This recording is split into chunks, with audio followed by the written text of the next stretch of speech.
जब आप आए नहीं होते हैं या हम लोग आपको आते हुए दूर से देखते हैं तो हमें आपसे आपको देखकर लगता है कि हाँ गुरुजी बड़ा बहुत सही शब्दों में कहें तो डर सा लगता है आपको देख।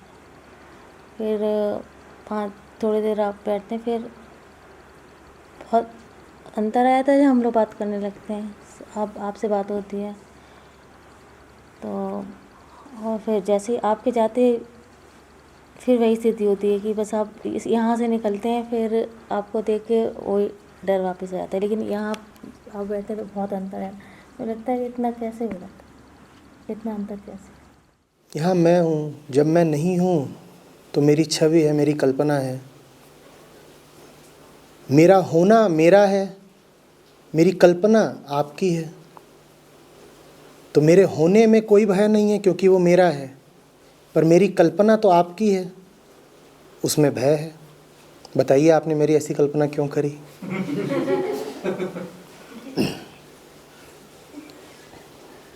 मेरे होने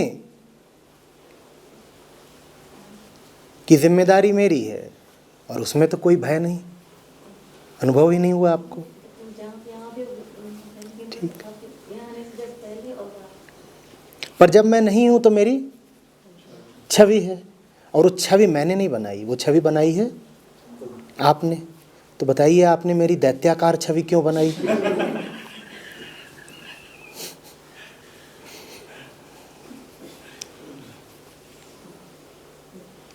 कारण है, छवि मेरे आने से पहले होती है ना। छवि अगर राक्षस सरीखी है तो वो आपको विवश कर सकती है कि आप मेरे आने से पहले ही भाग जाएं। इसीलिए तो छवि का निर्माण हो रहा है। भीतर कोई बैठा है जो छवि बना ही इसीलिए रहा है ताकि आप साक्षात बैठ ही ना पाए सामने।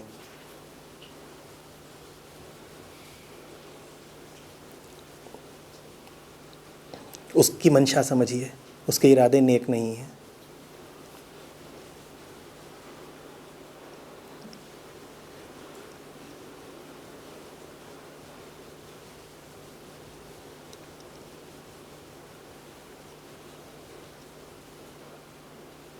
और ये बात आपसे पहली बार नहीं सुन रहा हूँ, सैकड़ों बार। आप तो पहली बार सामने आई हैं। वो लोग भी जो आसपास रहते हैं उनका भी यही हाल है। मेरे सामने बैठ कर के कोई नहीं कहता कि भय है या अशांति है।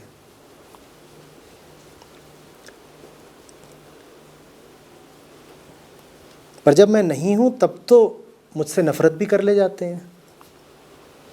मैंने कहा मेरे सामने बैठकर नफरत कर लो ना मुझसे।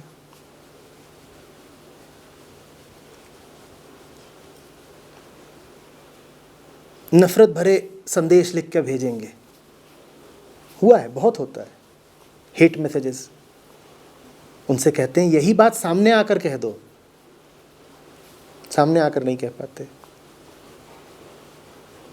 फोन पर भी नहीं कह पाते, क्योंकि फोन पर भी मामला थोड़ा जीवंत हो जाता है।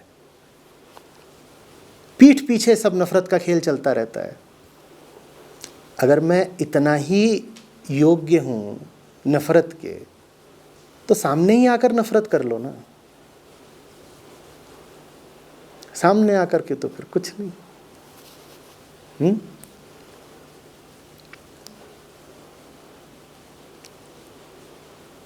मजेदार बात क्या है, जिन्हें नफरत है वो सामने आएंगे नहीं, और सामने नहीं आएंगे तो नफरत को बचा ले जाएंगे।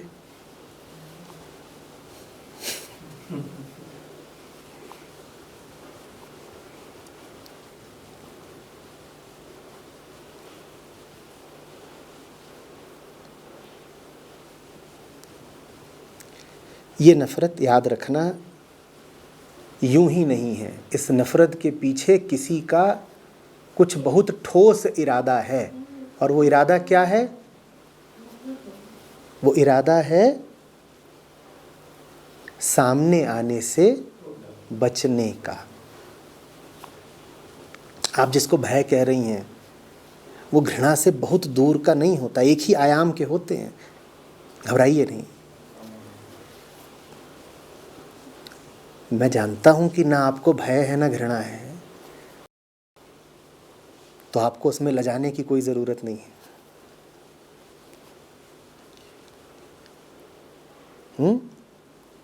संदेह भी उठेगा, ये सब एक ही आयाम के विचार, भावनाएं और अनुभव है। संदेह कर लो, भय खा लो, घृणा कर लो, गलत ठहरा दो। ये मत देखो कि किस शब्द का प्रयोग कर रहा हूं, ये देखो कि उन सब शब्दों का अंजाम क्या है। अंजाम एक है, चाहे भय हो, चाहे घृणा हो, चाहे संदेह हो, ये सब चाहते तो एक ही चीज है ना, क्या? कि मेरे सामने ना आओ। तो इसलिए मैं इनको कह रहा हूं एक ही जानो, ये एक ही आयाम के हैं, क्योंकि इनका इरादा एक ही है। इसी में तुम ज्ञान को भी जोड़ दो। वो सब कुछ जो तुम्हें यहां सामने आने से रोक रहा है, उसको एक ही जानो। तुम्हें ज्ञान बहुत हो गया तो भी तो तुम सामने नहीं आओगे, या तुम्हें निराशा बहुत हो गई है तो भी तुम सामने नहीं आओगे। वो सब कुछ जो तुम्हें सामने आने से रोक दे, उसको एक ही नाम देना। भय कह लो, घृणा कह लो, संदेह कह लो, सब एक है।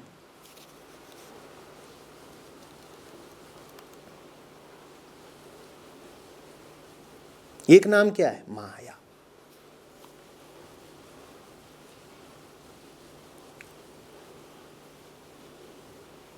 कोई ये कहकर नहीं आया कि मैं तो बड़ा अज्ञानी हूं, मैं क्या समझूंगा, ये भी माया है। और कोई ये कहकर नहीं आया कि मैं बड़ा ज्ञानी हूं, मैं क्या समझूंगा, ये भी माया है। कोई आ करके वापस लौट गया कि मेरा तो कुछ हो ही नहीं सकता, ये भी माया है। कोई वापस नहीं लौटा पर यहां अनुपस्थित है, ये भी माया है। ले देकर बात एक, जो कुछ भी तुम्हें यहां बैठने से रोक रहा है, उसका इरादा एक ही है, वो वस्तु एक ही है, वो ताकत एक ही है।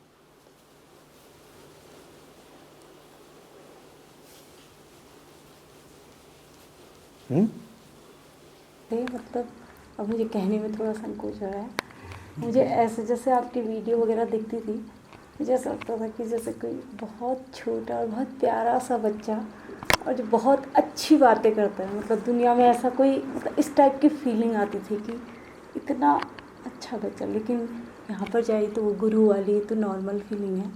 तो यहाँ मुझे आपका वही ऐसा लगता था वीडियो में, जैसे बहुत ज़्यादा मतलब एक्सट्रीम लविंग चाइल्ड, इस तरह का महसूस मुझे होता था। अभी उन्होंने बात निकाली है तो मैं ये कह रही हूँ, मतलब बहुत ही अच्छा ऐसा भी अनुभव होता था। अगर वो अनुभव आपको स्क्रीन के सामने रख रहा है, स्क्रीन पे तो नॉर्मल जैसे गुरुजी हैं, लेकिन वहाँ पर मुझे बहुत ज़्यादा ऐसी फीलिंग आती है। वो जो भी फीलिंग है, अगर वो आपको सत्र के समीप रखने में सहायक है तो अच्छा है। सूत्र समझो अच्छे से। ये मत देखो कि भावना का नाम क्या है। भावना ज्ञान की हो सकती है, अज्ञान की हो सकती है, संदेह की हो सकती है, मीठी हो सकती है, कड़वी हो सकती है, भय की हो सकती है, क्रोध की हो सकती है, कोई भी नाम हो सकता है उसका। ये देखो कि वो भावना कर क्या रही है तुम्हारे साथ, तुम्हें यहाँ ला रही है या यहाँ से दूर ले जा रही। जो कुछ भी तुम्हें यहाँ ला रहा हो शुभ है, चाहे कोई नाम हो उसका, और जो कुछ भी तुम्हें यहाँ से दूर ले जा रहा हो अशुभ है, चाहे कोई नाम हो उसका।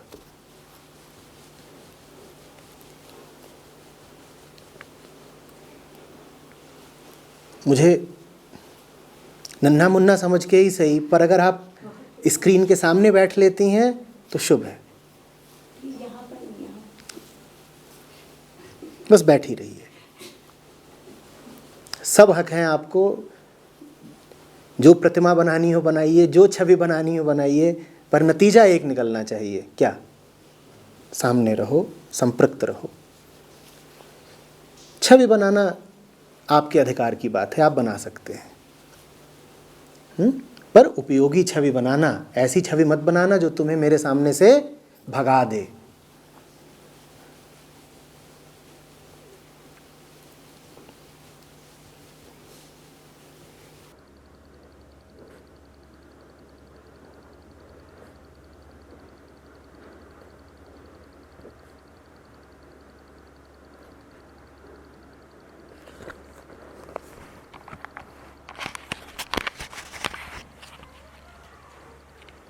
आचार्य जी लगभग 6-7 सत्र मैं कर चुका हूँ।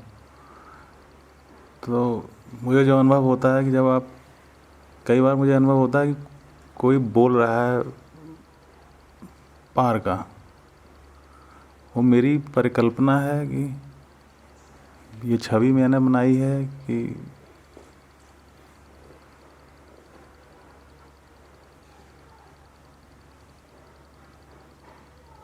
अब वो मेरे अंदर बड़ा एक शक्ति सी भी देता है कि जो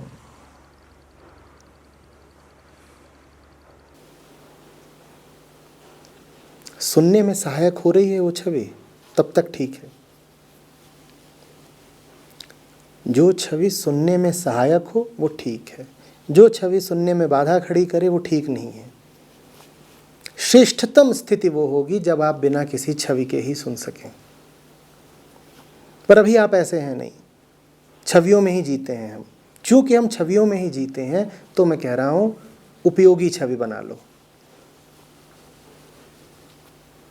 उपयोगी छवि बनाई है, बैठ पा रहे हो, सुन पा रहे हो, तो धीरे धीरे उस उपयोगी छवि से भी मुक्त हो जाओगे। कोई छवि नहीं बचेगी, बिना छवि के चुपचाप बैठे रहोगे।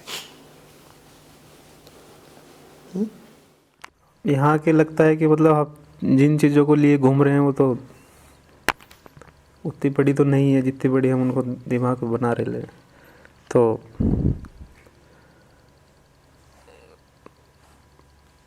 मतलब मुझे हक नहीं है आपसे पूछने का, बट ऐसे अगर पूछूंगा नहीं तो दिमाग में घूमती रहेगी ये बात कि हम पे मतलब इतनी करुणा क्यों।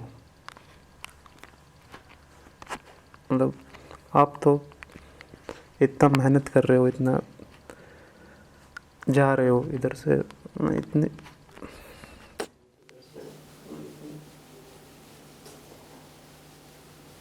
असली उत्तर तो है ऐसे ही,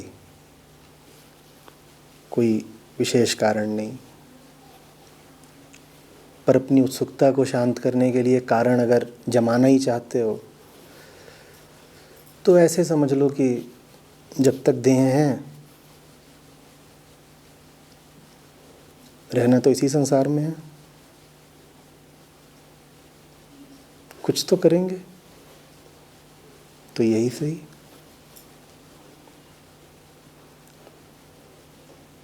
संसार में रह रहे हो और संसार में अगर आग लगी हुई हो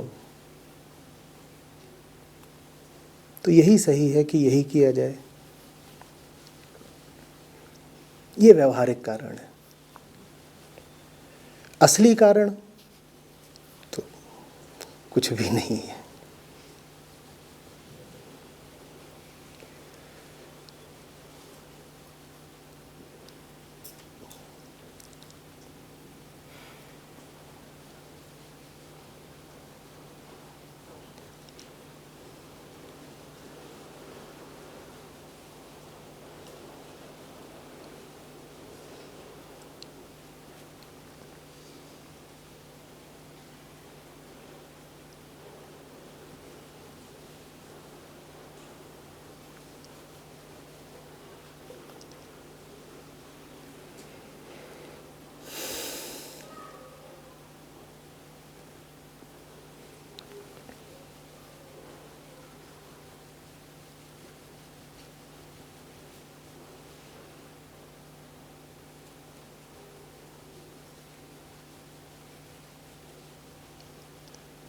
कल कोई पैदल आया था?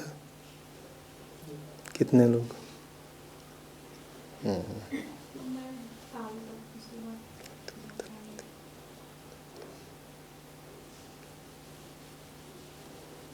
अगर आप ना बोलते शायद नहीं हिम्मत ना, पैर अपने आप ही चल रहे हैं सारी।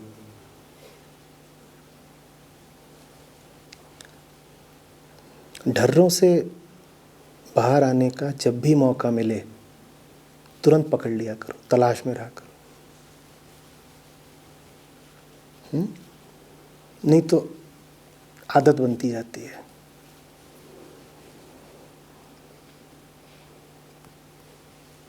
और आदत लगता ऐसा है जैसे अनिवार्यता हो।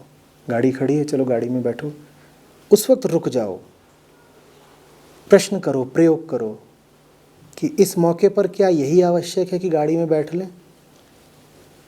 मौसम अच्छा है, स्वास्थ्य अच्छा है, क्यों ना घंटा भर टहल ही लें।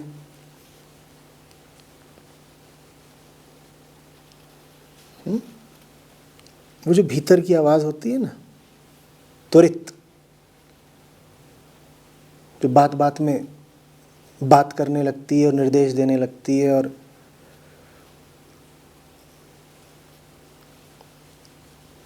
फैसले सुनाने लगती है, उसके फैसले तुरंत स्वीकार मत कर लिया करो। थोड़ा चुनौती देने का रुख रखो। वो बोले गाड़ी में बैठना है, तुम बोलो ज़रूरी है क्या? तुम मना नहीं कर रहे, तुम सिर्फ सवाल पूछ रहे हो। सवाल पूछना अच्छी बात है।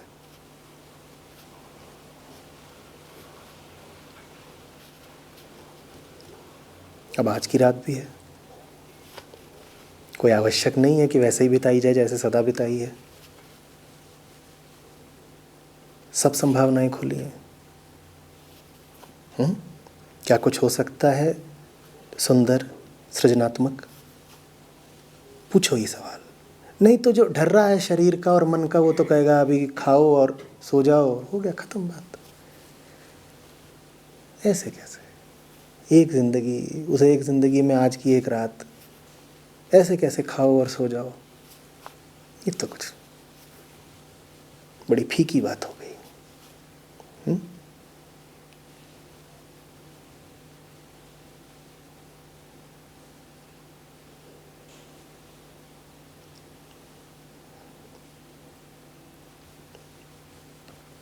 लीक से हटना सीखो। छोटी छोटी बातों में ही लीक नहीं छोड़ोगे तो फिर बड़े विद्रोह क्या कर पाओगे?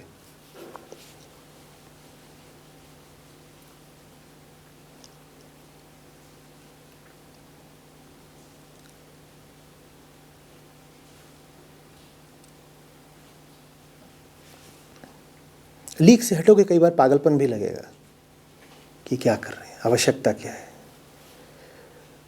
पर थोड़ा पागलपन होना चाहिए जीवन में।